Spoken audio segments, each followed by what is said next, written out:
السلام علیکم ورحمۃ اللہ وبرکاتہ۔ اللہ کی ذات سے امید ہے کہ آپ حضرات خیر و عافیت سے ہوں گے انشاءاللہ۔ آج پھر میں ایک نئے ویڈیو میں نئے سبق کے ساتھ حاضر ہوں۔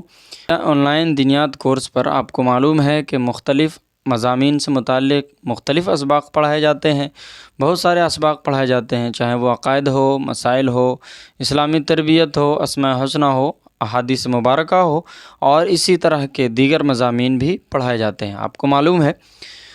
اور اس میں قرآن صحیح کیسے پڑھیں، اس کے لیے قواعد بھی پڑھائے جاتے ہیں، عربی گرامر بھی پڑھائے جاتے ہیں، اور بھی دیگر چیزیں ہیں۔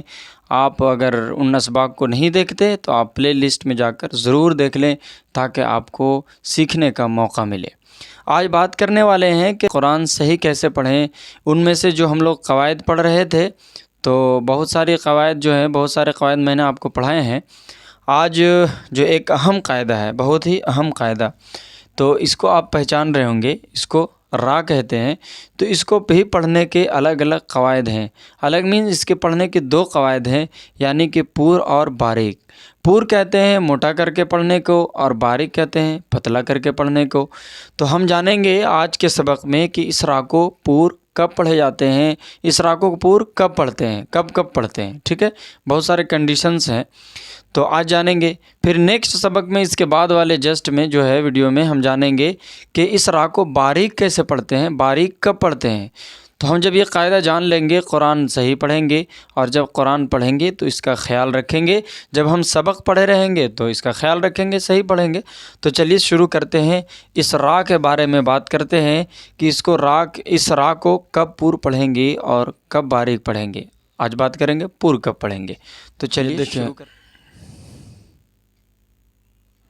یہ دیکھیں آپ کے سامنے ہے را کے قاعدے یعنی پور کا بیان۔ را کے قاعدے، پور کا بیان یعنی موٹا کر کے کیسے پڑھیں گے، ہے نا۔ نمبر 1 میں آپ دیکھیں گے، نمبر 1 میں کیا ہے؟ نمبر 1 میں آپ دیکھیں گے جس را پر زبر یا پیش ہو تو وہ را پور ہوگی۔ را پر زبر یا پیش، یہ را ہے اور اس کے اوپر یہ دیکھیں آپ کے سامنے را ہے نا، یہ را ہے، تو بول رہا ہے جس را پر زبر یا پیش ہو تو وہ را پور ہوگی۔ یہ دیکھیں زبر، ٹھیک ہے، یا پھر را کے اوپر پیش ہو تو را پور ہوگی۔ پھر آگے اگزامپلس بھی دیکھیں گے کہ ہم اس را کو پور کیسے پڑھیں گے اور باریک کیسے پڑھیں گے، وہ آپ کو نیچے بھی دیکھنے کو ملیں گے انشاءاللہ، ٹھیک ہے۔ یہ دیکھیں نمبر 2 میں کہہ رہا ہے کہ را ساکین سے پہلے زبر یا پیش ہو تو وہ را پور ہوگی۔ جیسے یہ دیکھیں حمزہ ہے اور یہ را ہے، یہ زبر ہے اور یہ ساکین ہے۔ ساکین میں نے آپ کو پڑھایا کہ جس حرف پر جزم ہو تو وہ ساکین کہلاتا ہے، را کے اوپر جزم ہو تو را ساکین کہلائے گی، اور را ساکین سے پہلے زبر ہو تو اس را کو ہم کیا کریں گے، پور پڑھیں گے۔ جیسے ارسلنا ہے نا۔ اور اگر پیش ہو، پیش کی مثال دیکھ لیں، جیسے مان لیتے ہیں یہ ہے، یہ پیش ہے اور یہ را کے اوپر جزم ہے، یہ دیکھیں اس کو کیسے پڑھیں گے، قرآن، ٹھیک ہے۔ را ساکن سے پہلے قاف کے اوپر پیش ہے، اس لیے را پور ہوگی۔ کیوں؟ کیونکہ یہ دوسرے نمبر پہ کہا جا رہا ہے کہ را ساکن سے پہلے زبر یا پیش ہو تو وہ را پور ہوگی۔ یہ ہوا۔ نیکسٹ دیکھ لیتے ہیں، نمبر 3 میں آپ دیکھیں گے، نمبر 3 میں کہہ رہا ہے کہ جس را پر 2 زبر یا 2 پیش ہو تو وہ را پور ہوگی۔ اس میں زبر پیش، زیر کی بات نہیں ہو رہی ہے، ٹھیک ہے۔ تو جس را پر زبر یا 2 زبر یا 2 پیش ہو تو آپ ایسے دیکھ لیں، یہ دیکھیں را ہے اور اسی کے اوپر بول رہا ہے کہ 2 پیش ہو یا 2 زبر ہو تو اس را کو پور پڑھیں گے، جیسے رن یا رن، ہے نا۔ تو اسی طرح آگے جب ابھی اگزامپل دیکھیں گے آپ، پوری بات سمجھ میں آ جائے گی کہ قرآن میں کس طرح آتے ہیں۔ یہ نمبر 3 ہوا۔ آگے دیکھیں نمبر 4 دیکھیں،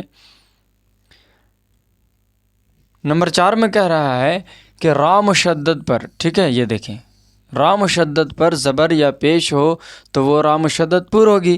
اب آپ نے پڑھا ہے اس سے پہلے کہ جس حرف پر تشدید ہو، جس حرف پر تشدید ہو اس کو مشدد کہتے ہیں۔ یہ را ہے آپ کے سامنے، اس را کے اوپر تشدید ہو اور اس کے اوپر زبر ہو یا پھر پیش ہو، ٹھیک ہے، تو اس را کو پور پڑھیں گے. ابھی اگزامپل آپ دیکھ لیں گے پوری بات کلیئر ہو جائے گی. ٹھیک ہے. یہ دیکھیں نمبر 5 دیکھیں آپ. نمبر 5 میں کہہ رہا ہے کہ را ساکین سے پہلے کوئی حرف ساکین ہو. را ساکین سے پہلے کوئی حرف ساکین ہو اور اس سے پہلے زبر یا پیش ہو تو وہ را ساکین پر ہوگی.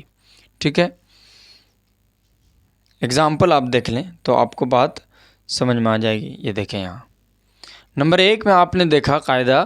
نمبر 1 قاعدہ یہ دیکھا آپ نے کہ را کے اوپر زبر یا پیش ہو تو وہ را پر ہوگی. تو دیکھیں یہ را کے اوپر زبر ہے تو را پر ہوگی.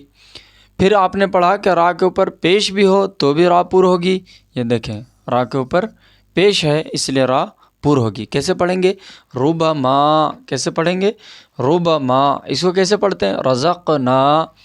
پھر آپ نے نیکسٹ قاعدہ پڑھا کہ را ساکین سے پہلے زبر ہو یا پیش ہو. تو یہ دیکھیں گے آپ کہ را ساکین سے پہلے یہاں زبر ہے تو را پر ہوگی. یہاں دیکھیں گے کہ را ساکین سے پہلے کیا ہے؟ پیش ہے تو یہاں بھی را پر ہوگی.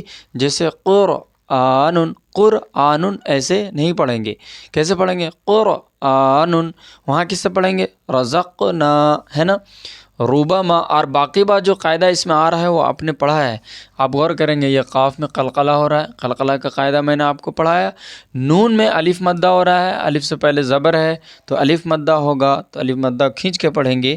یہ سارے قواعد آپ کو پڑھائے گئے ہیں. ٹھیک ہے. نمبر 1 را کے اوپر زبر ہو تو را پر ہوگی. را کے اوپر پیش ہو تو را پر ہوگی.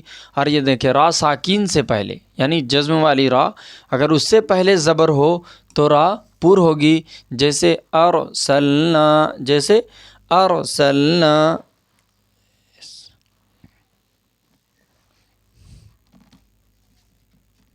یہ دیکھیں پھر آگے دیکھیں را مشدد کے اوپر زبر یا پیش ہو. میں نے یہ بھی بتایا یہاں قاعدہ ہے کہ را مشدد کے اوپر زبر ہو تو را مشدد پر ہوگی. جیسے یہ دیکھیں را کے اوپر تشدید ہے اور اس کے اوپر کیا ہے؟ یہ زبر ہے. دیکھ لیں تو یہ را مشدد پر ہوگی. کیسے؟ برا. برا ایسے نہیں پڑھیں گے غلط ہوگا. برا. یہاں دیکھیں گے را مشدد کے اوپر پیش ہے تو یہ را مشدد بھی پر ہوگی. اب آگے دیکھتے ہیں. آگے دیکھیں خیرن. کیا لکھا ہوا؟ خیرن. را کے اوپر 2 زبر ہے اس لیے را پر ہوگی. خبیرن. را کے اوپر 2 پیش ہے اس لیے را پر ہوگی. یہاں دیکھیں گے آپ برقن. را ساکین سے پہلے زبر ہے اس لیے را پر ہوگی. اب دیکھیں یہ قاعدہ تھوڑا سمجھ لیں. را ساکین ہو ہے نا. را ساکین ہو. یہ دیکھیں را ساکین ہو اور اس سے پہلے بھی کوئی حرف ساکین ہو. ٹھیک ہے. را ساکین ہو اس سے پہلے بھی کوئی حرف ساکین ہو اور اس سے پہلے والے حرف پر زبر ہو تو وہ را ساکین پر ہوگی. لیکن کوئی بھی حرف ساکین ہو لیکن یا ساکین کو چھوڑ کر. کیونکہ اگر یا ساکین ہو جائے تو وہ را ساکین ہمیشہ باریک پڑھی جاتی ہے. چاہے اس سے پہلے والے حرف پر زبر ہو زیر ہو اس سے مطلب نہیں ہے. بلکہ را ساکین سے پہلے یا ساکین ہو تو را ساکین باریک ہوگی. لیکن اگر یا ساکین کے علاوہ بھی کوئی حرف ساکین ہو تو اس سے پہلے والے حرف کو دیکھیں گے کہ اس سے پہلے والے حرف کے اوپر زبر ہے یا پھر پیش ہے یا زیر ہے. اگر زبر ہو یا پیش ہو تو وہ را ساکین پر ہوگی. اور اگر را ساکین سے پہلے والا حرف ساکین ہو اور اس سے پہلے حرف کے نیچے زیر ہو تو وہ را ساکین باریک ہوگی. وہ باریک کے قواعد میں ہم لوگ ابھی آگے دیکھیں گے. یہ دیکھیں خسرو. ٹھیک ہے. تو را ساکین سے پہلے والا حرف ساکین ہے اور اس سے پہلے حرف پر پیش ہے اس لیے یہاں بھی را ساکین پر ہوگی. جیسے خسرو ہے نا. یہاں دیکھیں یرجعو. را ساکین سے پہلے زبر ہے اس لیے را ساکین پر ہوگی. اب یہاں تھوڑا اجرا دیکھ لیں تاکہ آپ کو بات پوری سمجھ میں آ جائے. یہاں دیکھ لیتے ہیں. آپ کے سامنے اجرا ہے. اجرا سے بھی آپ سمجھ لیں کہ اس کو کیسے پر پڑھتے ہیں. یہ دیکھیں رزقنا. را ساک. یہ دیکھیں رزقنا. را کے اوپر زبر ہے.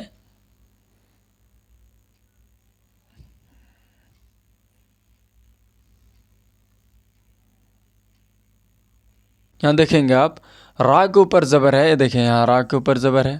یہاں غور کریں گے را کے اوپر زبر ہے. اجرا لکھا ہوا ہے. را کے اوپر زبر ہے ٹھیک ہے، را کے اوپر زبر ہے اس لیے را پور ہوگی، یہ سمپل ہے، اس میں کوئی ٹینشن نہیں ہے۔ را کے اوپر زبر ہے اس لیے را پور ہوگی، اگر پیش ہو تو کہیں گے را کے اوپر پیش ہے اس لیے را پور ہوگی، یہ سمپل ہے، جیسے رزقنا۔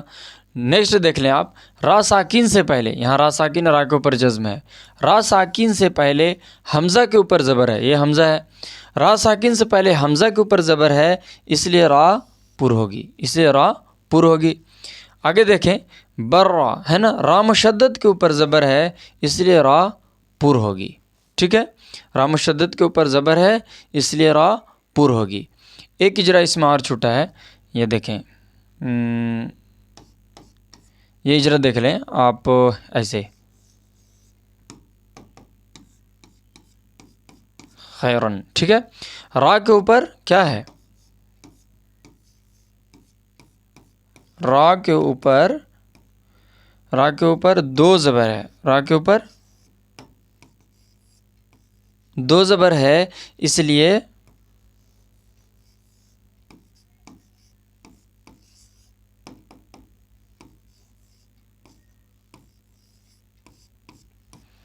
را پور ہوگی، را کے اوپر دو زبر ہے اس لیے را پور ہوگی، اور اگر پیش ہو تو بھی را پور ہوگی، یعنی را کے اوپر دو پیش ہو تو بھی را پور ہوگی، دو زبر ہو تو بھی را پور ہوگی۔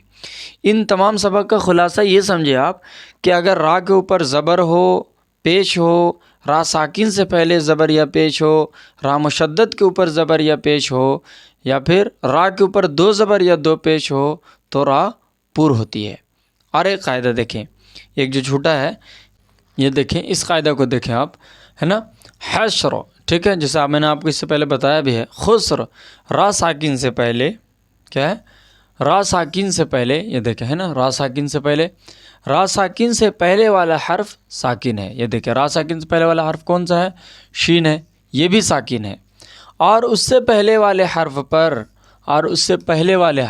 یہ حا ہے، زبر ہے، اس لیے را پور ہوگی۔ کہہ رہا ہے کہ را ساکن سے پہلے والا حرف ساکن ہے اور اس سے پہلے والا حرف پر زبر یا پیش ہو تو را پور ہوگی۔ تو یہاں اگزامپل میں آپ کے سامنے لکھا ہوا ہے کہ را ساکن سے پہلے والا حرف ساکن ہے اور اس سے پہلے حرف پر زبر ہے، پہلے والے حرف پر زبر ہے، اس لیے را پور ہوگی۔ یعنی کل ملا کر بات یہ پتہ چلا کہ پور کب ہوتی ہے را، جب را کے اوپر زبر یا پیش ہو، را مشدد کے اوپر زبر یا پیش ہو، ہے نا، را ساکن سے پہلے زبر یا پیش ہو تو را پور ہوگی، اور را ساکن سے پہلے والا حرف ساکن ہو اور اس سے پہلے حرف پر زبر یا پیش ہو تو بھی را پور ہوگی۔ ان تمام باتوں کا خلاصہ میں نے آپ کو بتایا، آپ کو بات سمجھ میں آ گئی ہوگی۔ کہ آپ کو پھر بھی نہ سمجھ میں آئے، ایک بار آپ پھر ویڈیو دیکھ لیں، ایگزامپل بھی دیکھ لیں تاکہ آپ کو سمجھ میں آ جائے۔ ایگزامپل آپ یہاں دیکھ لیں، دیکھیں آپ کے سامنے ہے، را کے اوپر زبر ہے اس لیے را پور ہوگی، را کے اوپر پیش ہے اس لیے را پور ہوگی، را ساکن سے پہلے زبر ہے اس لیے را پور ہوگی، را ساکن سے پہلے پیش ہے اس لیے را پور ہوگی، را کے مشدد کے اوپر زبر ہے اس لیے را مشدد پور ہوگی، را مشدد کے اوپر پیش ہے اس لیے را مشدد پور ہوگی، را کے اوپر دو زبر ہے اس لیے را پور ہوگی، را کے اوپر دو پیش ہے اس لیے را پور ہوگی۔ باقی بات سیم قاعدہ ہے، یہ ایک تھوڑا اس سے ہٹ کے ہے، یعنی کہ را ساکن سے پہلے والا حرف ساکن ہے اور اس سے پہلے حرف پر زبر ہے، یہاں پیش ہے اس لیے را پور ہوگی، جیسے عشر، خسر۔ اب آج کے بعد جو ہے آپ یہ غلطی نہیں کریں گے، را کو کب پور پڑھا جاتا ہے۔ یہ تمام کنڈیشنز ہیں، یہ تمام قواعد تھے را کو پور پڑھنے کے۔ اگلے ویڈیو میں ہم پڑھیں گے کہ را کو باریک کب پڑھیں گے، انشاءاللہ بات کریں گے۔ ان سب کے لیے اتنے رکھتے ہیں، جزاکم اللہ خیر الجزا۔ السلام علیکم ورحمۃ اللہ وبرکاتہ۔